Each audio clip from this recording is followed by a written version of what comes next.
Take any of these to their 5-year conclusion and ask honestly, will this still matter?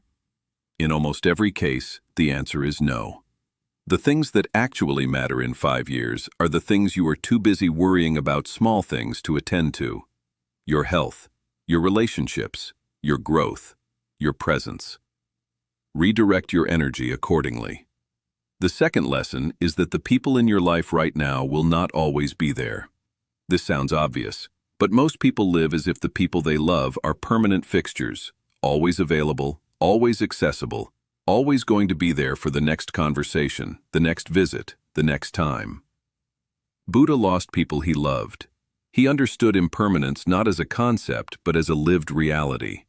Call the person you have been meaning to call. Have the conversation you have been putting off.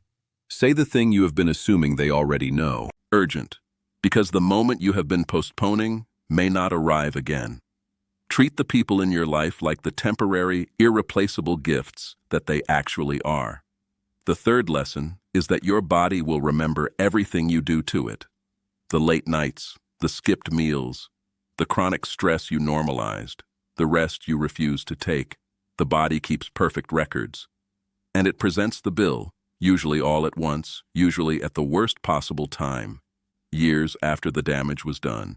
The investment in your health that feels inconvenient today is the investment that buys you the capacity to actually live your later years rather than just survive them. Start now, not when things calm down, not when you have more time, now. The fourth lesson is that most of the approval you spent your life seeking was not worth the cost. The years spent performing a version of yourself that was acceptable to others. The authentic choices abandoned because they might disappoint someone. The life not lived because it did not match what was expected. Buddha gave up the approval of his entire family, his kingdom, and his culture to walk his own path.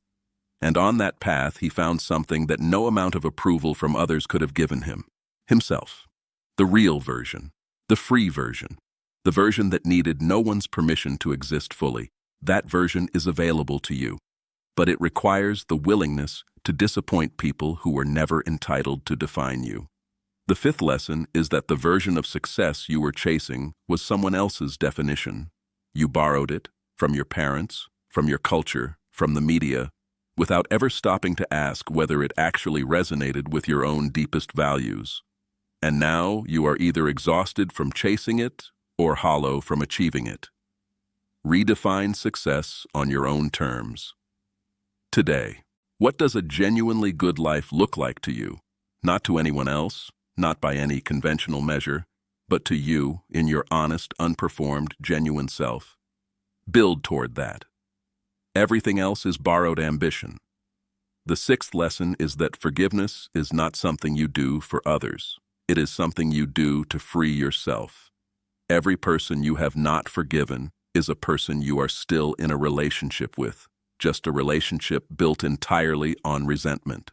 And that relationship costs you every single day: your peace, your energy, your capacity to be fully present for the people who actually deserve your presence.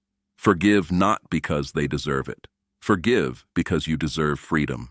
The two are not the same thing. The seventh lesson is that the present moment is the only place where your life actually exists. Not in your memories, not in your plans. Here. Now, this breath, this conversation, this ordinary Tuesday afternoon that is already passing. Most people arrive at the end of their life and realize, with a grief that has no remedy, that they were so rarely actually present for it.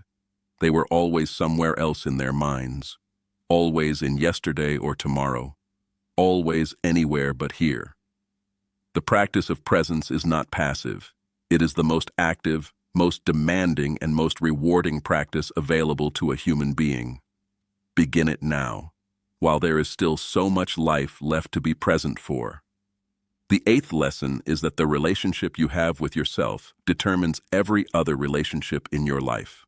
The way you speak to yourself when no one is listening, the standards you hold for how you deserve to be treated, the degree to which you know, accept, and value your own inner life. All of this radiates outward and shapes every connection you form. You cannot love someone else beyond the level to which you love yourself. You cannot receive more care than you believe you deserve. You cannot build deeper intimacy than the depth of honesty you have developed with yourself.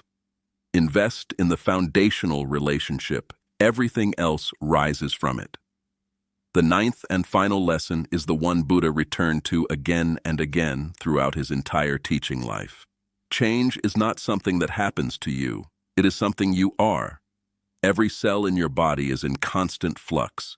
Every thought you think alters the neural architecture of your brain.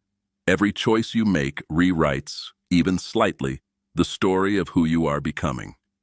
You are not a fixed thing moving through a changing world. You are a changing thing, moving, growing, shedding, becoming, in a world that is changing with you. This means it is never too late. Never too late to change a pattern. Never too late to repair a relationship. Never too late to begin the practice you have been postponing. Never too late to become more honest, more present, more compassionate, more alive. Buddha began his deepest transformation at 29. Some of the most profound awakenings in human history have occurred in people in their 50s, 60s, and beyond. The seed of transformation does not expire. It only needs the right conditions, your willingness, your honesty, and your consistent practice to begin to grow. 9 lessons. Hear them now. Apply them now. And spare yourself the particular irreversible grief of learning them only after the opportunity to use them has passed. Your life is still happening. Fully, completely, irreversibly happening. Be here for it. Save this and share it with someone who needs to hear these lessons before it is too late. Subscribe to Tathagata Wisdom, because every single day we bring you the wisdom that helps you live your one precious life with the depth, presence, and intention it has always deserved.